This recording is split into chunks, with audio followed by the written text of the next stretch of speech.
Magandang araw po sa inyong lahat mga kapatid. Ito po ay flex ko lang ang aking pansariling gamit.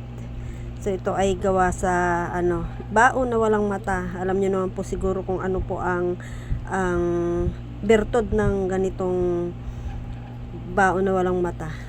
So ayan po siya, flex ko lang. So ganyan po ang pagkakagawa ko, tapat-tapat po yan, pati yung dito. Tinandaan ko po paano biakin.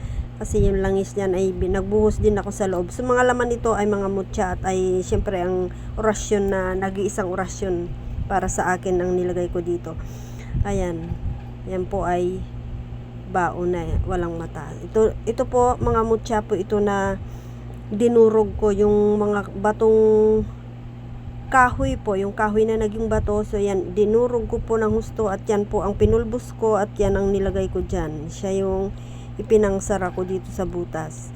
Wala pong glue yan. May super glue. Yan, shoes glue. Pero yung glue na nasa loob wala po. So ito lang para dumikit po yan.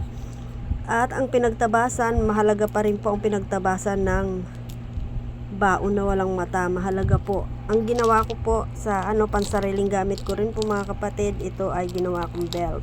So pinagtabas-tabas ko siyang isa-isa na maliliit. Ayan ang ginawa ko. Ngayon may mga sobra akong ganito, pwede rin maging pangontra ng mga apo at mga anak ko. Yan po ay belt na gawa sa baon na baon na walang mata. Ayan.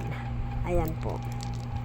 Marami po akong baon na pinagtabasan ng isang mata, isang bibig. Di ko naman po ginagamit yun. So, ang ginagamit ko lang po talaga yung nakikita kong may mata at saka isang mata, isang bibig. Yun lang po. Tapos puwitan niya. So, yung mga pinagtabasan po nun ay hindi ko ginagamit. Ngayon ko lang po ginamit yung pinagtabasan nito ng baon na walang mata.